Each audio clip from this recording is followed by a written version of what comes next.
आज की वीडियो में हम जानेंगे गेहूं की फसल में एनपीके 05234 डालने से क्या फ़ायदा मिलता है, किस समय इसका इस्तेमाल हमें करना चाहिए, क्या हम इसका गलत समय पे तो इस्तेमाल नहीं करते हैं जिससे हमें कम फ़ायदा मिलता है। आखिर सही समय, सही मात्रा और सही तरीका क्या है इसको डालने का। इसके अलावा इसके साथ किन किन चीज़ों का इस्तेमाल हम कर सकते हैं जब हम 05234 डालते हैं ताकि हमें इसका ज़्यादा फ़ायदा मिले। एकदम कंप्लीट और बेहतरीन जानकारी आपको मिलने वाली है, कुछ नई जानकारी भी आपको मिलने वाली है, तो पूरी वीडियो के साथ साथियों आप ज़रूर देखिएगा। अगर आप भी गेहूं की फसल में पैदावार बढ़ाना चाहते हैं तो ये पैदावार बढ़ाने का आप अंतिम तरीका भी मान सकते हैं। इसके बाद ज़्यादा कुछ बचता नहीं है आपके पास। तो छोटी छोटी बातों का ध्यान देके आप पैदावार बढ़ाइए। कोई ऐसा जादुई तरीका नहीं होता है कि आपने डाला और आपकी पैदावार बढ़ गई। तो पूरा वीडियो किसान साथियों देखिएगा।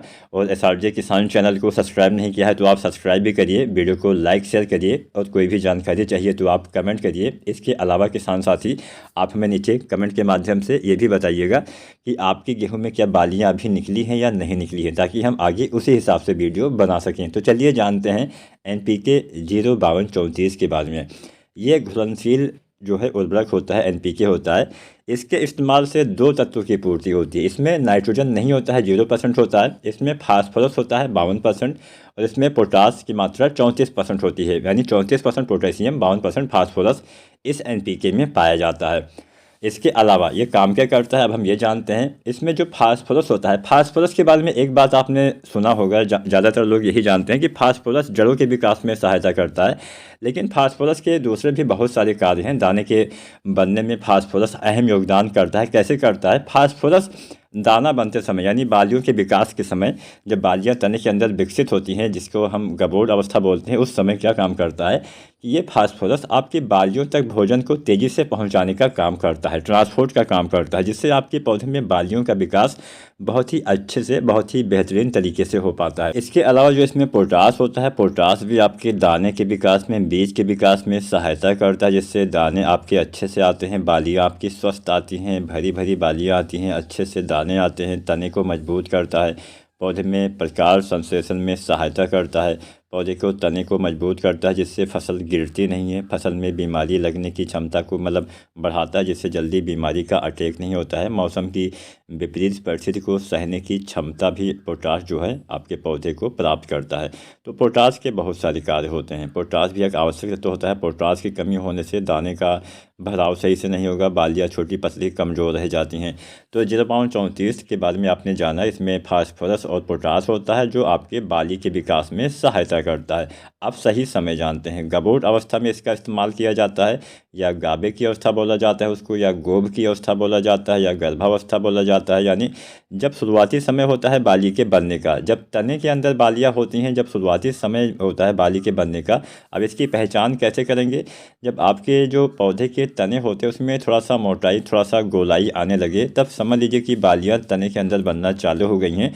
कोई भी कोई भी एक पौधा अगर आप बीज से तोड़ के देखेंगे तो उसमें छोटी सी बाली, बहुत ही छोटी सी बाली आपको नज़र आए, ठीक उसी समय आपको NPK 05234 का इस्तेमाल करना है। बाली निकलते समय या निकलने के बाद डालने से ज़्यादा फ़ायदा नहीं मिलेगा। बाली जब बन रही होती है उस समय डालने से इसका ज़्यादा फ़ायदा किसान साथियों आपको दिखाई देगा। तो इसका कितनी मात्रा में इस्तेमाल करना है? पर एकड़ के हिसाब से 1 से 1.5 किलो मात्रा आपको किसान साथियों अपने गेहूं की फसल में इसकी डालनी चाहिए। अब चलिए जानते हैं इसके साथ दूसरी किन किन चीज़ों का इस्तेमाल करके हम और अच्छे से पैदावार ले सकते हैं, क्योंकि पैदावार बढ़ाने का ये समझ लीजिए आखिरी समय चल रहा है। बहुत सारे किसान साथी की या तो बालियाँ भी निकल आई होंगी या निकलने वाली होंगी। तो इसके साथ आप दूसरी चीज़ डालिए, बोरोन। जो बोरोन आता है 20% वाला, इसका इस्तेमाल करिए, जिससे परागण अच्छे से होगा। जब फसल में परागण अच्छे से होगा तो सभी दाने के अंदर गेहूं अच्छे से बन पाएगा। परागण की कमी से समस्याएं हो सकती हैं। जब फ्लावरिंग की अवस्था आती है उस समय दिक्कतें आती हैं। परागण सही से ना होने से हमें उत्पादन में कमी देखने को मिलती है। जैसा कि वीडियो में आपको फ्लावरिंग की अवस्था ही दिखाई दे रही होगी, इस समय क्या होता है कि आपके पौधे में मेल फीमेल फ्लावर्स के माध्यम से परागण अच्छे से होता है, जिससे दाने का जो भराव है, दाने बनने की प्रक्रिया है वो स्टार्ट होती है। अगर यह प्रक्रिया ही सही से नहीं होगी तो कहाँ से दाने बन पाएंगे? तो बोरोन इसी प्रक्रिया में काफ़ी योगदान करता है, पराग नली का निर्माण करवाता है, तमाम चीज़ें करता है। तो बाली निकलने से पहले बोरोन भी आपको डालना होता है। जो बोरोन होता है 20% वाला, लगभग आपको उसकी 100 ग्राम मात्रा पर एकड़ के हिसाब से आपको इस्तेमाल करना है। इस समय बोरोन डालने से सबसे ज़्यादा फ़ायदा आपको मिलता है। अब जब बालियाँ बाहर निकल आती हैं तो दाना भरते समय आपको एक एनपीके आता है 0050, इसका इस्तेमाल करना चाहिए। इससे सभी दाने का भराव बहुत ही बेहतरीन ढंग से हो पाता है। 1 से 1.5 किलो यह एनपीके अगर आप बाली आने के बाद दाना भरते समय डाल देंगे तो आपके सभी दाने मजबूत आएंगे, वज़न अच्छा रहेगा, चमक वगैरह अच्छी आपको देखने को मिलेगी। वीडियो अच्छी लगी हो लाइक शेयर करें, चैनल को सब्सक्राइब नहीं किया है तो सब्सक्राइब